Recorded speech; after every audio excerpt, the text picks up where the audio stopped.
If I asked you to guess which handheld console I pull out to game with the most, I'm sure the answer would surprise you.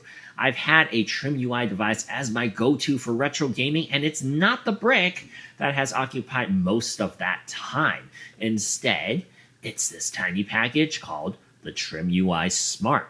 While this is far from the best the market has to offer, it has plenty of actual useful advantages that I found myself completely drawn to.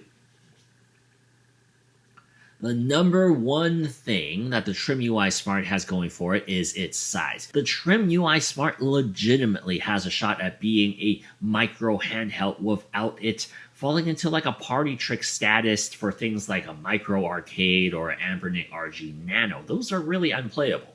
The Smart has just enough real estate to feel comfortable enough to hold while also maintaining an absolutely, I wouldn't say compact physical presence. It is small. The entire length of the Smart is only slightly longer than my palm. Unlike a lot of these tiny handhelds, the Trimui doesn't force a Game Boy style vertical layout.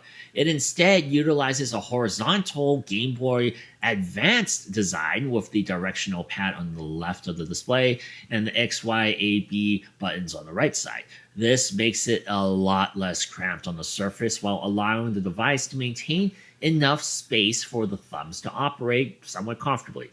The device is made out of a smooth plastic material with a flat panel back though. That's not a lot of things to grip onto, which can also make the Smart a bit uncomfortable to hold for long periods of time, but in general, it isn't too bad to play with. Single L and R shoulder buttons occupy the top frame, flanking a power toggle switch. There's something nostalgic about powering up a device through a toggle switch. You just click it. It's also a more surefire way to know that something is turning on rather than holding down a button for a certain amount of time and just waiting for the screen to turn on. The odd omission from a physical control standpoint is that there's no single way to control the audio that comes out of a single speaker below of these buttons. You'll need to actually use a combination of the select button and those shoulder triggers to adjust the volume. The bottom of the frame holds the micro SD card slot and a USB-C port for charging. The buttons make a tappy clicking sound when pressed into. The directional pad is especially distinct and it doesn't really feel too bad to play with. Due to the distinct small size of the Smart, the travel of the buttons is as you would expect. It's short. It's nothing premium, but the Trimui Smart is more than capable to use as a daily gaming device for the Game Boy family of games.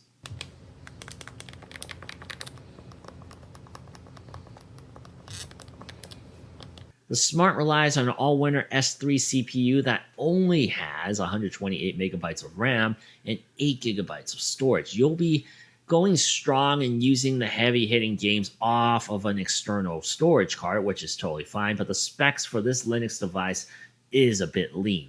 This is not a universal emulation console by any means. In fact, I would classify its limitations as probably where the PS1 ends.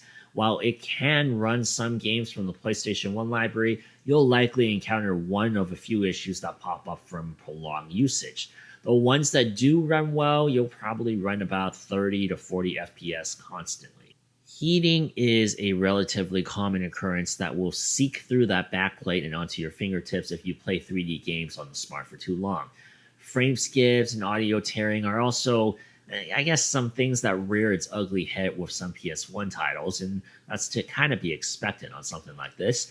The Smart is really at its best emulating Game Boy Advance titles. That's like the highest end fun full time that you're going to get here.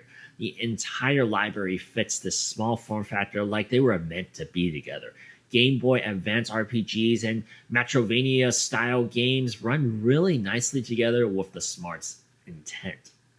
For me personally, the Smart has really become a housing for my Tetris addiction. To have the ability to pull that sucker out and it's such a pocketable little thing to then play through a quick run of mod retro Tetris anywhere at any time is like a godsend.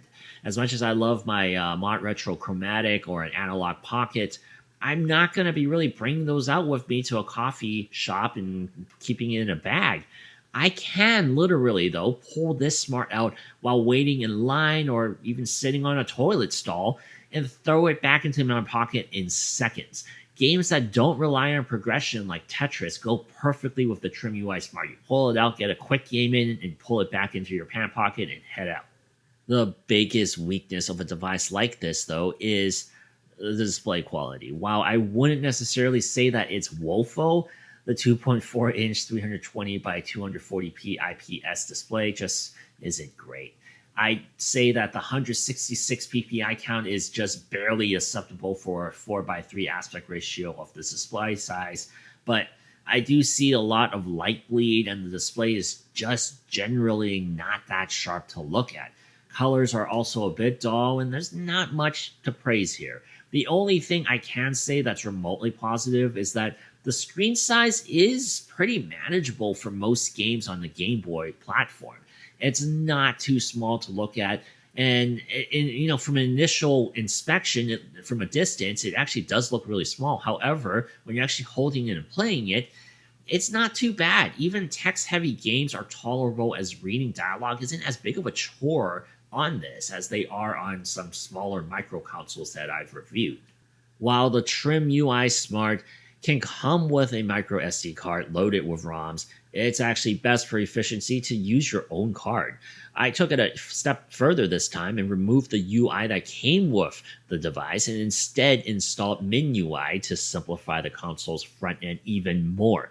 I was running into a lot of software related bugs and issues with the default front end on the Smart that really prevented me from opening a lot of the settings that I needed and also opening ROMs that I had. And so instead of relying on that, I swapped over to MinUI and everything really just came together and it felt like the system was actually complete.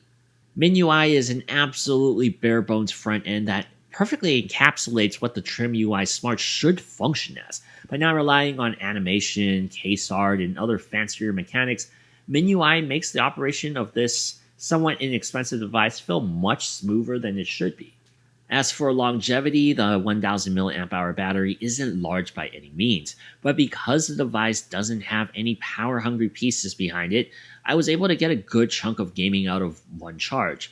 Playing GBA titles, I would estimate that the Smart can last roughly 3-ish hours off one charge. When you consider how pocketable the form factor is, I don't think that's too bad. So this little device may not be built too well, nor is it that exciting to look at, but I do find it to be extremely charming. There's something really cool about pulling out a tiny but still usable gaming console to play your favorite classic games out of. The freedom and flexibility covers a lot of the downsides that come with a device without this premium agenda attached. Also, if you drop it or you damage it, it's a cheap piece of plastic too. You don't feel too bad about damaging it. While there's Wi-Fi and Bluetooth connectivity to help maintain the Smart for years to come via potential firmware updates, it's still surprisingly a bit more expensive than I would gauge a console like this should cost. While it is far from a joke handheld, you really have to prioritize the convenience factor as your number one priority when choosing to use the Trimui Smart. Once again, I'm Alex from the Semnotics. Thank you guys so much for watching. Let me know what you pull out of your pocket to play most of your games as your go-to, and I'll talk to you very soon.